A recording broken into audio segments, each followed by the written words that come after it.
Today on Sugar Spun Run, I'm showing you how to make peach cake. Hey Sugar Spun Bakers, Sam here, and today I am so excited to be sharing another carefully tested, well-researched, and perfected recipe. Today's peach cake is actually an old-fashioned recipe. It's sometimes called a Maryland peach cake or a Baltimore peach cake. It hails from my grandmother's, one of her favorite old cookbooks, and I have made a couple of tweaks to it, and I'm so excited to share the recipe with you today.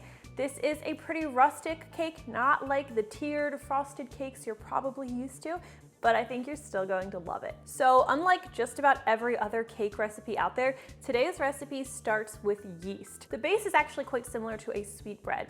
Now, anytime you're baking with yeast, you typically need it to activate or proof that yeast, so we are going to do that by taking 1 cup of whole milk, and we're going to heat this to be between 115 and 120 degrees Fahrenheit. I heat my milk in the microwave, so you always want to make sure you stir it before taking the temperature. Otherwise, you could have hot pockets or cool pockets in there, and you want it to be nice and uniform in temp. We're just going to pour this into a large mixing bowl, and we'll add 2 1/4 teaspoons of active dry yeast. And I have 3 tablespoons of granulated sugar measured out here that we're going to need in just a bit. I'm just gonna take about a teaspoon of this and sprinkle it over the yeast. It's gonna help the yeast grow a little bit faster. Now you'll wanna stir everything together, that way the yeast is nicely worked into the milk. We're gonna let this sit for 5 to 10 minutes or until this has a nice foamy cap on it to show us that the yeast has activated. Okay, if your mixture doesn't look like this after 5 to 10 minutes, unfortunately your yeast might be bad, your milk may have been too cold or too hot, but you're going to need to start over if it doesn't look like this. Ours is looking pretty good, so we can continue by adding the rest of our granulated sugar. And remember, this was 3 tablespoons. We'll also add 2 tablespoons of firmly packed light brown sugar, a teaspoon of salt, 1/4 cup of melted unsalted butter. You do want to make sure that your butter isn't too hot when you add it to the mixture, and 1 egg. Now we'll stir all of these ingredients together until they're nicely combined, and you want to make sure that egg yolk is nicely broken up. And then here I have 3 1/4 cups of all-purpose flour measured out. I am just going to gradually stir this into the mixture as well until it is completely combined. Now, once you have added all of your flour and stirred it, you're going to have a pretty tacky, sticky dough. It's unlike many bread doughs that you're probably used to. This is how it is supposed to look. We are going to need to let this dough rise. So what I like to do is I like to take another large bowl, and I'm just going to lightly grease it with a little bit of olive oil. Make sure I rub the bottom and the sides of that. You just need a light coating. And I'm going to transfer this dough over to this lightly coated bowl. Now cover this with plastic wrap, and we're going to let it rise in a warm, draft-free place until it has doubled in size. For me, this usually takes between 1 and 2 hours. Now, once your dough has doubled in size, as ours has here, you're going to want to grab a jelly roll pan, which is a 10 by 15 inch baking pan, and I just like to lightly grease the bottom and sides of this with a little bit of butter. Okay, now we'll turn this dough out into our jelly roll pan, and it's going to completely deflate pretty much as we do this. And you're going to want to spread it over the pan, and we're going to make a little bit of a ridge around the edge.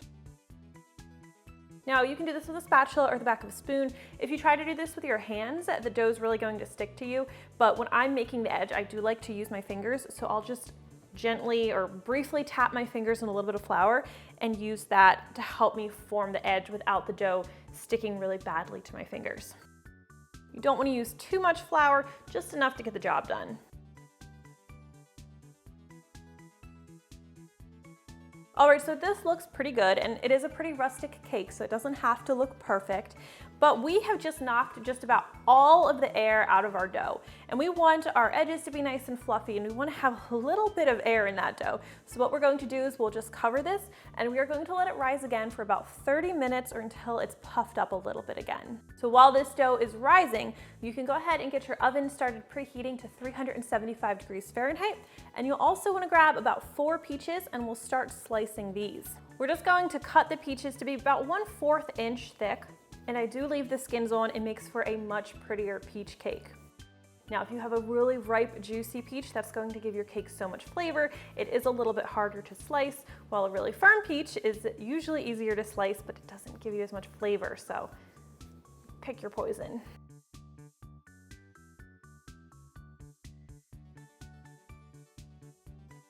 All right, so my peaches are ready, and let's take a look at our cake. Looks a little bit messy, that's fine. Like I said, it's rustic. We'll We'll take that plastic wrap off. And we're going to start arranging our peaches. I usually do 3 rows, and I just nestle the peach in there firmly, and we're staying inside that edge. And I wanna make sure I gave myself enough room to make 3 rows, and I did. We'll just arrange our peaches. Doesn't that look so pretty? And it seems 4 peaches was the perfect number for today's peach cake. All right, now this is totally optional, but because I want my peach cake to have a nice golden brown edge, what I like to do is I like to just briefly whip together an egg wash, which I do by mixing together 1 large egg, or it could be any size egg really, and a teaspoon of water. I just whisk those together really well. And then just use a pastry brush to just thoroughly brush that ridge of the cake. And then I'll take some coarse sugar, or you could just use regular granulated sugar, and just sprinkle that edge. Just adds a really nice touch to the cake. All right, we'll take this over to our preheated oven where it is going to need to bake for about 17 to 20 minutes. When it's finished baking, the edges should be a nice golden brown color. So once this is finished baking, I like to let it cool a little bit, but while it's still warm, I like to add a glaze. A lot of peach cake recipes will just brush the cake with a little bit of melted apricot jelly or apple jelly, but I really prefer this glaze. We're gonna make a nice thin glaze by just whisking together a half cup of powdered sugar with 1 tablespoon of milk and just a 1/4 teaspoon of vanilla extract. Get these nicely combined. You can see it's pretty thin. And then while the cake is still warm, we'll just drizzle it over top. And since the cake is still warm, the glaze is going to melt over the peaches a little bit, which just adds a nice extra touch of sweetness to the cake. And if you don't use all of the glaze, that's fine. I'm not using all of mine today, but I am using most of it. All right, now all that's left to do is dig in. So let's cut ourselves a slice. All right, you can see we have that nice, beautiful, fluffy cake layer, and I think the peaches just look gorgeous. I'm so excited to dig in. I really hope you guys enjoyed today's recipe, and if you try this one, please leave me a comment and let me know what you think. Thank you so much for watching, and I'll see you next time.